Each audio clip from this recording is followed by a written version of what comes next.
नमस्कार विद्यार्थी मित्रांनो, मी शुभांगी पवार तुमचं सहर्ष स्वागत करत आहे आपल्या आवड शाळेच्या युट्यूब चॅनल मध्ये। तर बघा मित्रांनो, आपण आजच्या व्हिडिओमध्ये पाहणार आहोत की शाळा नेमकी कोणती निवडावी। म्हणजे बघा, सर्वांसाठी हा खूप मोठा प्रश्न आहे। सर्व पालकांना पडणारा हा प्रश्न आहे की आपण आपल्या मुलांसाठी शाळा कोणती निवडली पाहिजे। मग आपण आपल्या मुलांना इंग्लिश मीडियम शाळा निवडावी की सेमी इंग्लिश निवडावी की मराठी माध्यमाची शाळा निवडावी, खूप मोठा प्रश्न आहे हा पालकांसाठी। आणि ही सगळी चर्चा आजच्या या व्हिडिओमधून आपण करणार आहोत। म्हणजे जी काही माहिती आहे तर ती सर्व माहिती मी तुम्हाला सांगणार आहे। जर तुम्हाला व्हिडिओ आवडला असेल तर तुम्ही नक्कीच व्हिडिओला लाईक करू शकता, शेअर करू शकता आणि कमेंट सुद्धा करून सांगू शकता की तुम्हाला हा व्हिडिओ कसा वाटला। तत्पूर्वी तुम्ही चॅनेलला जर नवीन असाल तर तुम्ही चॅनेलला नक्की सबस्क्राईब करू शकता। चॅनेलला सबस्क्राईब करा, बेल आयकॉनलाही नक्की क्लिक करा, जेणेकरून तुम्हाला माझे व्हिडिओ सर्वात पहिल्यांदा दिसतील। तर बघा, आजकाल पालकांसमोर खूप मोठी समस्या किंवा खूप मोठा प्रश्न आपण म्हणूया, तो प्रश्न आहे की मुलांसाठी आपण शाळा कोणती निवडावी। बघा, आपलं मूल एकदम लहान असतं, 2.5-3 वर्षाचं असतं, तेव्हापासूनच आपण आपल्या मुलांना शाळेत कुठे घालायचं हा प्रश्न आपल्याला पडतो। ज्या मुलांना अजून आपल्या मातृभाषेत बोलता येत नाही त्या मुलांना आपण इंग्लिश मीडियम शाळेमध्ये घालतो। काही हरकत नाही, घातलं पाहिजे आपण शाळेत मुलांना। पण ज्या मुलांना अजून मराठी बोलता येत नाही तर अशा 2.5-3 वर्षाच्या मुलांना आपण डायरेक्ट इंग्लिश मीडियम शाळेमध्ये नेऊन घालतो।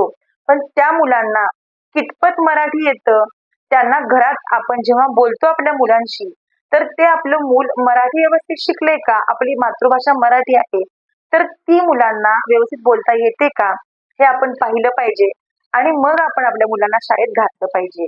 बघा, आता खूप सारी स्पर्धेचं युग आहे आणि या स्पर्धेच्या युगामध्ये काय झालेलं आहे की शाळांचं प्रमाण सुद्धा खूप वाढलेलं आहे।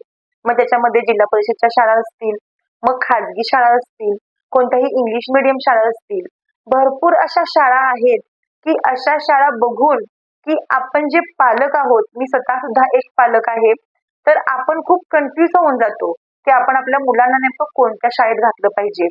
तर बघा, कधी कधी आपण काही विचार सुद्धा करत नाही। आपण काय म्हणतो की माझ्या मैत्रिणीने किंवा माझ्या मित्राने मुलाला या शाळेत घातलं, मग आपण त्या शाळेत घालू। माझ्या शेजाऱ्यांनी मुलाला त्या शाळेत घातलं, आपण त्या शाळेत घालू। पण स्वतःला आपल्याला काय वाटतं हा आपण विचार कधीच करत नाही। फक्त शाळा बाहेरून चांगली दिसते म्हणून आपण त्या शाळेमध्ये मुलांना घातलं पाहिजे का? जी शाळा बाहेरून चांगली दिसते, ज्या शाळेमध्ये सर्व भौतिक सुविधा आहेत, तर हे फक्त बाहेरचं बघतो आपण, पण त्यामध्ये शिकवणारा जो शिक्षक आहे तो शिक्षक खरंच त्या गुणवत्तेचा आहे का, खरंच तो शिक्षक एकदम उत्तम ज्ञान देणारा आहे का, हे आपण पाहिलं पाहिजे।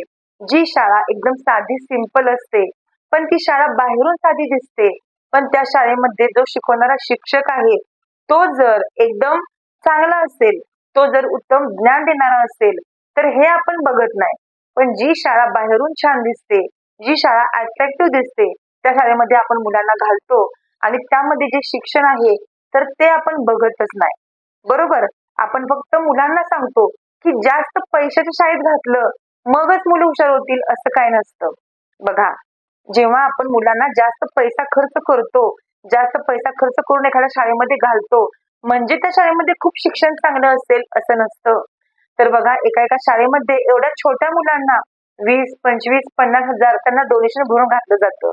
पण खरंच एवढी गरज आहे का? इतक्या छोट्या मुलांना एवढे पैसे भरून घालायची काही गरज आहे का, हा आपण विचार केला पाहिजे। तर बघा, ज्या शाळेमध्ये फी नाही किंवा ज्या शाळेचे शिक्षक खरोखर त्या तळमळीने शिकवत असतील तर अशा शाळेमध्ये आपल्याला मुलांना घालायला काहीच हरकत नाही।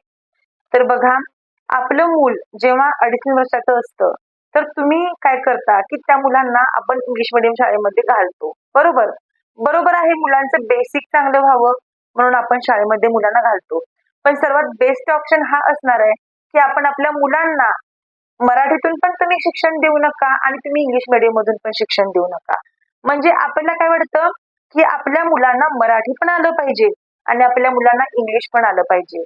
मग या दोन्हींचं जे कॉम्बिनेशन आहे तर ते माध्यम खूप चांगलं आहे, ते म्हणजे सेमी इंग्लिश आहे। ते म्हणजे सेमी इंग्लिश आहे आणि या सेमी इंग्लिश जे माध्यम आहे, या सेमी इंग्लिश मध्ये आपल्या मुलांना मराठी पण शिकवलं जातं आणि इंग्लिश पण शिकवलं जातं। म्हणजे दोन्हींचा विचार करून जर तुम्ही आपल्या मुलांना या सेमी इंग्लिश माध्यम मध्ये घातलं तर खूप चांगलं शिक्षण आपल्या मुलांना मिळू शकतं. पुढे जाऊन मुलांना जेव्हा मुले तुमची मोठी होतील, जेव्हा मुले जातील कॉलेजला, तेव्हा मुलांना गणित आणि जे सायन्स आहे ते सर्व मुलांना इंग्लिश मधूनच विषय असणार आहेत. तर मग याची सुरुवात तुम्ही या लहानपणापासूनच जर केली तर खूप चांगली गोष्ट आहे. कारण जे बाकीचे विषय आहेत ते मराठीतूनच असणार आहेत. फक्त मॅथ्स आणि सायन्स हा जो विषय असतो, फक्त मॅथ्स आणि जो सायन्स हा जो विषय असतो, तर पहिलीपासूनच मुलांना मॅथ्स जे आहे चौथी पर्यंत, बरोबर, चौथी नाही, दुसरी पर्यंतच्या मुलांसाठी जे मॅथ्स आहे ते फक्त इंग्लिश मधून असतं. आणि तिसरी पासून पुढे मुलांना पुन्हा जो परिसर अभ्यास हा विषय आहे ते परत मुलांना इंग्लिश मधून आहे. त्यामुळे आपोआपच ऑटोमॅटिक जी मुलं आहेत ती इंग्लिश शिकू शकतील. फक्त पालकांचा ओढा आता कुठे कळलेला आहे तर इंग्लिश मिडियम शाळेकडे. पण बघा, जास्त पैसे भरूनच आपण शाळेत घातलं मगच आपलं मूल हुशार होईल असं काही नसतं. तर आपण आपल्या मुलांना आतापासूनच या दोन्ही विषयांची सवय केली पाहिजे, जेणेकरून आपला मुलगा कुठेच अडला नसला पाहिजे. त्याला मराठी तर आलंच पाहिजे, त्याचबरोबर त्याला इंग्लिश सुद्धा आलं पाहिजे. अशा तुम्ही शाळेमध्ये मुलांना घातलं पाहिजे. तर बघा, पालकांसमोर हीच खूप मोठी समस्या आहे, हाच खूप मोठा प्रश्न आहे. आणि हा प्रश्न तेव्हा सॉल्व्ह होऊ शकतो की जेव्हा तुम्ही योग्य शाळा निवडता. मग त्या शाळेमध्ये मुलांचा खरंच सर्वांगीण विकास होतो का हे पण आपण बघितलं पाहिजे. का फक्त बौद्धिकच विकास होतो, तर मुलांचा सर्वांगीण विकास झाला पाहिजे. मुलांचा बौद्धिक विकासाबरोबरच मुलांचा शारीरिक, मानसिक, क्रियात्मक विकास झाला पाहिजे. त्याचबरोबर जे काही वेगवेगळ्या ऍक्टिव्हिटीज आहेत तर त्या ऍक्टिव्हिटीज त्या शाळेमध्ये होतात का हे सुद्धा आपण बघितलं पाहिजे. आणि व्यवस्थित कन्फर्म करून आपण मग अशी शाळा निवडली पाहिजे की ज्या शाळेमध्ये आपल्या मुलाचा सर्वांगीण विकास होईल. अशा शाळेमध्ये आपण आपल्या मुलांना घातलं पाहिजे.